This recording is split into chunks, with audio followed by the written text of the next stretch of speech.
Assalamualaikum warahmatullahi wabarakatuh. Halo guys, balik lagi dengan channel kita Belajar Bareng Ibu.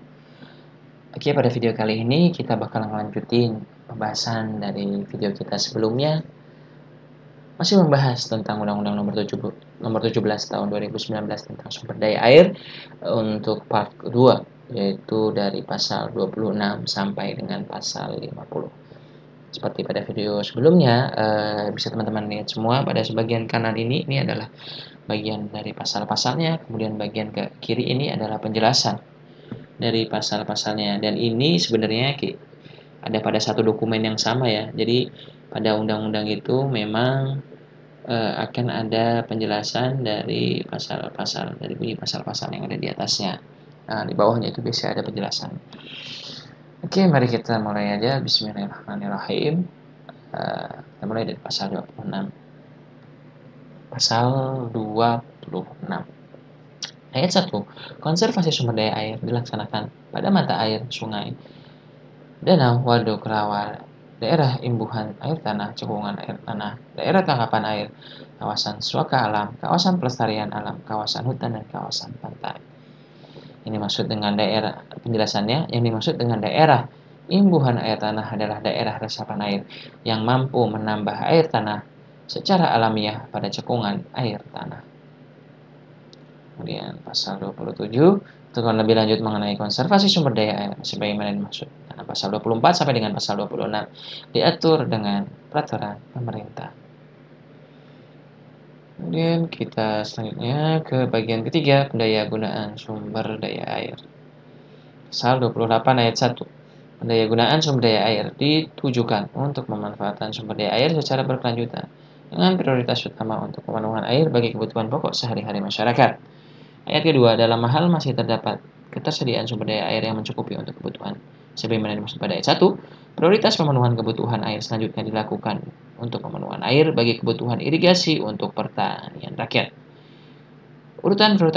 Ayat ketiga, urutan prioritas pemenuhan kebutuhan air ditetapkan dalam pola pengelolaan sumber daya air dan rencana pengelolaan sumber daya air yang mencakup prioritas pemenuhan air bagi kebutuhan sebagaimana dimaksud pada ayat 1 dan ayat 2 dan urutan pemenuhan air bagi kebutuhan kegiatan bukan usaha dan kegiatan usaha. Pasal 29 ayat 1. Pendaya gunaan sumber daya air sebagaimana dimaksud dalam pasal 28 meliputi air permukaan pada mata air, sungai, danau, waduk, rawa, dan sumber air permukaan lainnya. B. Air tanah pada cekungan air tanah. C. Air hujan. Dan D. Air laut yang berada di darat. Yang kedua, pendaya gunaan sumber daya air sebagaimana dimaksud pada ayat 1 dilakukan melalui kegiatan A.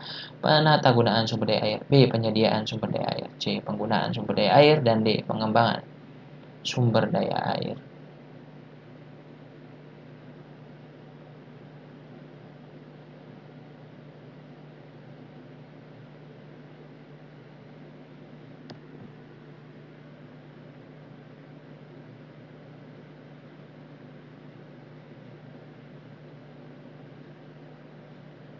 Oke, ayat 2 ini penjelasannya seperti berikut ya.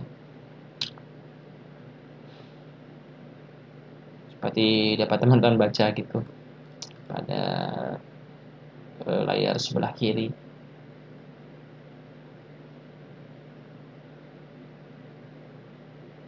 Kemudian ayat 3-nya, kegiatan berdaya gunaan sumber daya air sebagaimana dimaksud pada ayat 2 mengacu pada pola pengelolaan sumber daya air dan rencana pengelolaan sumber daya air dengan memperhatikan keseimbangan aspek ekologi, ekonomi, dan sosial budaya.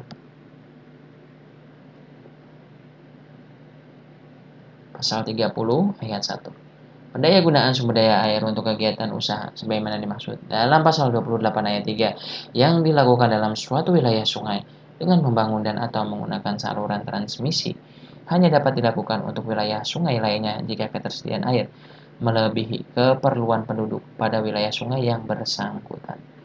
Oke, penjelasannya ini maksud dengan saluran transmisi adalah saluran pembawa air baku, baik yang berupa saluran terbuka maupun tertutup, yang berfungsi untuk mengalirkan air dari satu wilayah sungai ke wilayah sungai lain yang bersebelahan.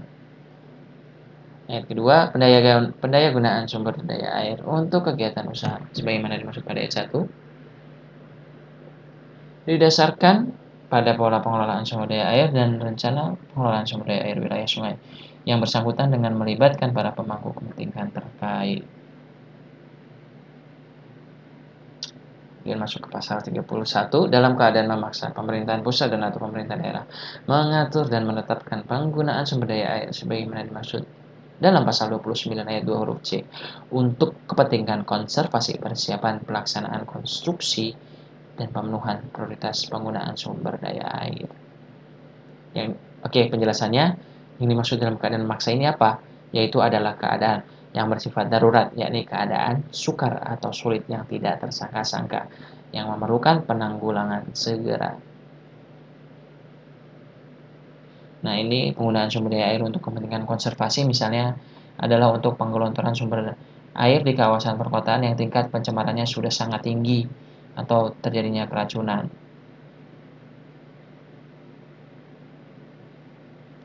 Kemudian selanjutnya pasal 32, setiap orang yang menggunakan sumber daya air sebagaimana dimaksud dalam pasal 29 ayat 2 huruf C dilarang melakukan pencemaran dan atau kerusakan pada sumber air, lingkungan dan prasarana sumber daya air di sekitarnya. Pasal 33. Ayat 1, setiap orang dilarang melakukan pendayagunaan sumber daya air di kawasan suaka alam dan kawasan pelestarian alam.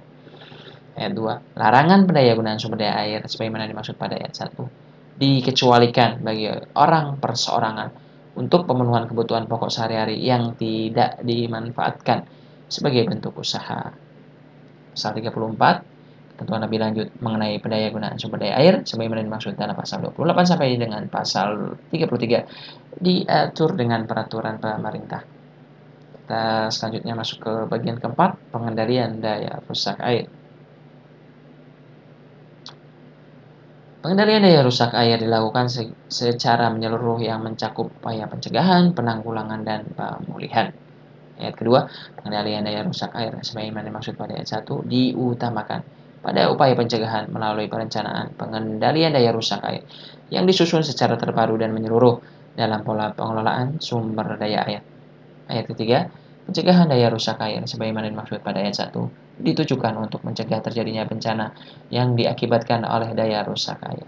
Ayat keempat, penanggulangan daya rusak air sebagaimana dimaksud pada ayat 1 ditujukan untuk meringankan penderitaan akibat bencana melalui mitigasi bencana. Ayat kelima, upaya penanggulangan daya rusak air yang dinyatakan sebagai bencana dilaksanakan sesuai dengan ketentuan peraturan perundang-undangan. Ayat ke-6, dalam keadaan yang membahayakan, gubernur dan atau bupati atau wali kota berwenang mengambil tindakan darurat guna keperluan penanggulangan daya rusak air. Ayat ke-7, upaya pemulihan daya rusak air dilakukan melalui kegiatan rekonstruksi dan rehabilitasi.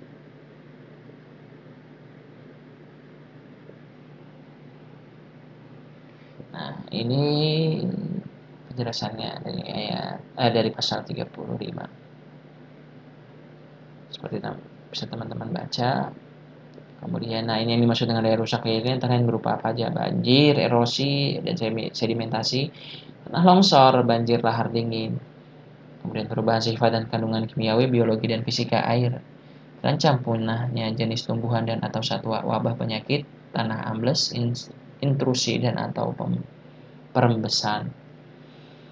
Nah, ayat ke-6. Keadaan yang membahayakan merupakan keadaan air yang luar biasa yang melampaui batas rencana sehingga tidak diambil tindakan darurat diperkirakan dapat menjadi bencana yang lebih besar terhadap keselamatan umum.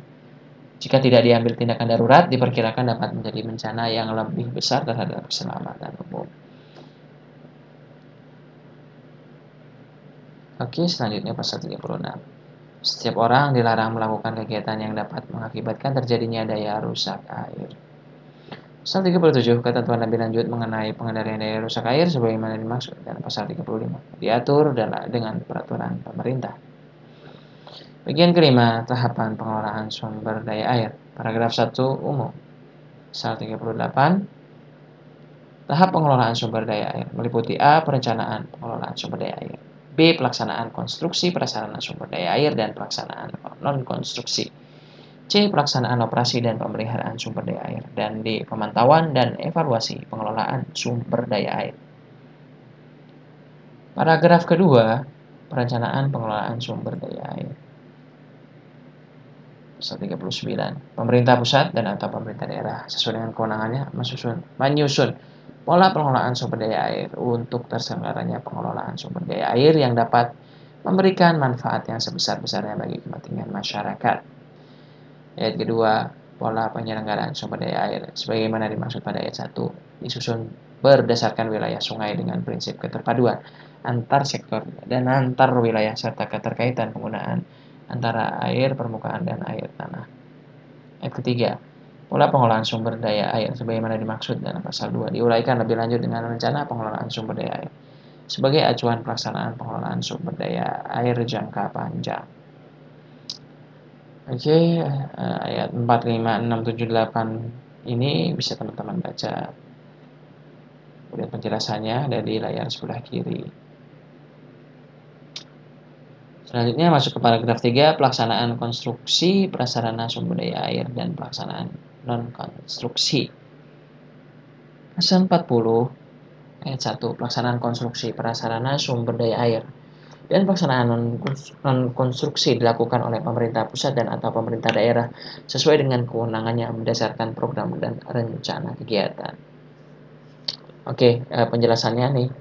Untuk yang dimaksud dengan non-konstruksi adalah suatu kegiatan membangun prasarana atau sarana sumber daya air antara lain yaitu pembangunan bendungan, pembangunan tanggul, dan pembangunan saluran. Kemudian yang dimaksud dengan non-konstruksi adalah suatu kegiatan yang tidak menghasilkan sarana dan prasarana sumber daya air antara lain yaitu menyusun dan menaati tata ruang, mengendalikan pemanfaatan ruang, manajemen kebutuhan atau demand management, dan penghijauan. Oke, ketiga, setiap orang atau kelompok masyarakat atas prakarsa sendiri dapat melaksanakan kegiatan konstruksi prasarana sumber daya air dan pelaksanaan non-konstruksi untuk kepentingan sendiri berdasarkan izin dari pemerintah pusat dan atau pemerintah daerah sesuai dengan kewenangannya. Ayat keempat, pelaksanaan konstruksi prasarana sumber daya air dan pelaksanaan non-konstruksi dilakukan dengan A. Mengikuti norma, standar, prosedur, dan kriteria atau NSPK, kemudian memanfaatkan teknologi dan sumber daya lokal, dan C. Mengutamakan keselamatan, keamanan kerja, dan keberlanjutan fungsi ekologis sesuai dengan ketentuan peraturan perundang-undangan. Ayat kelima, kewajiban memperoleh izin sebagaimana dimaksud pada ayat 3 dikecualikan bagi kegiatan non-konstruksi yang tidak mengakibatkan perubahan fisik pada sumber air. Ayat ke-6, ketentuan lebih lanjut mengenai izin sebagaimana dimaksud pada ayat 3 diatur dengan peraturan pemerintah. Masuk ke paragraf 4, pelaksanaan operasi dan pemeliharaan sumber daya air.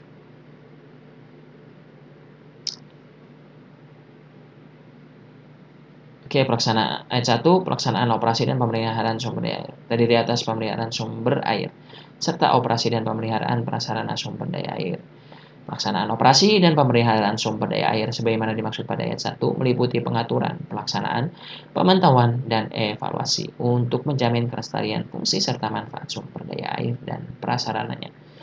Ayat ketiga, pelaksanaan operasi dan pemeliharaan sumber daya air dilakukan oleh pemerintah pusat dan atau pemerintah daerah sesuai dengan kewenangannya dan dapat melibatkan peran serta masyarakat. Ayat keempat, pelaksanaan operasi dan pemerintahan prasarana sumber daya air yang dibangun oleh setiap orang atau kelompok masyarakat menjadi tugas dan tanggung jawab pihak-pihak yang membangun. Ayat kelima, ketentuan lebih lanjut mengenai pelaksanaan operasi dan pemeliharaan sumber daya air diatur dengan peraturan pemerintah. Jadi seperti itu teman-teman. Biasanya kalau misalnya undang-undang nanti turunannya itu ada peraturan pemerintah yang memang dia penjelasannya akan lebih rinci ya. Bergantung dari topik yang akan diangkat gitu. Jadi dia lebih rinci isinya, lebih berfokus gitu. Kalau undang-undang jadi kan dia adalah produk dari pemerintah yang jadi setelah undang-undang dasar itu kan undang-undang gitu ya. Nah, undang-undang ini membahas pada suatu topik umum, kemudian dari masing-masing sub bab yang ada di topik yang diangkat pada tiap UU itu kemudian diturunkan lagi menjadi peraturan pemerintah. Kemudian kadang di peraturan pemerintah itu diturunkan lagi menjadi peraturan menteri, kemudian peraturan direktur jenderalnya pada kementerian lembaga di bidang tersebut, seperti itu ya. Kadang diturunkannya seperti itu. Oke, kemudian selanjutnya pasal 42. Setiap orang dilarang melakukan kegiatan yang mengakibatkan kerusakan prasarana sumber daya air. Kita masuk ke paragraf kelima. Pemantauan dan evaluasi pengelolaan sumber daya air. Pasal 43. Ayat 1. Pemantauan pengelolaan sumber daya air dilakukan terhadap perencanaan pengelolaan sumber daya air, pelaksanaan konstruksi prasarana sumber daya air, pelaksanaan operasi dan pemeliharaan sumber daya air. Ayat kedua, evaluasi pengelolaan sumber daya air dilakukan berdasarkan hasil pemantauan sumber daya air sebagaimana dimaksud pada ayat 1 terhadap tujuan pengelolaan sumber daya air. Hasil evaluasi pengelolaan sumber daya air digunakan sebagai bahan pertimbangan dalam melakukan perbaikan penyelenggaraan pengelolaan sumber daya air. Ayat keempat, pelaksanaan pemantauan dan evaluasi pengelolaan sumber daya air sebagaimana dimaksud pada ayat 1 dan ayat 2 dilakukan oleh pemerintahan pusat dan atau pemerintahan daerah sesuai dengan kewenangannya. Ayat kelima, ketentuan lebih lanjut mengenai pemantauan dan evaluasi pengelolaan sumber daya air diatur dengan peraturan pemerintah. Nah, teman-teman bisa baca ini untuk penjelasannya pada pasal 43. Oke, next kita masuk ke bab ke-6 perizinan. Bagian ke-1 umum. Pasal 44 ayat 1 penggunaan sumber daya air sebagaimana dimaksud pada pasal 29 ayat 2 huruf C. Untuk kebutuhan usaha dan kebutuhan bukan usaha dilakukan berdasarkan izin. Ayat kedua, izin penggunaan sumber daya air sebagaimana dimaksud pada ayat 1 diberikan dengan memperhatikan fungsi kawasan dan kelestarian lingkungan hidup. Ayat ketiga, izin penggunaan sumber daya air sebagaimana dimaksud pada ayat 1 diberikan oleh pemerintah pusat dan atau pemerintah daerah sesuai dengan kewenangannya.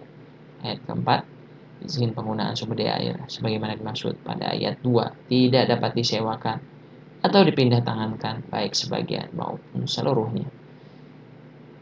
Bagian kedua, izin penggunaan sumber daya air untuk kebutuhan bukan usaha.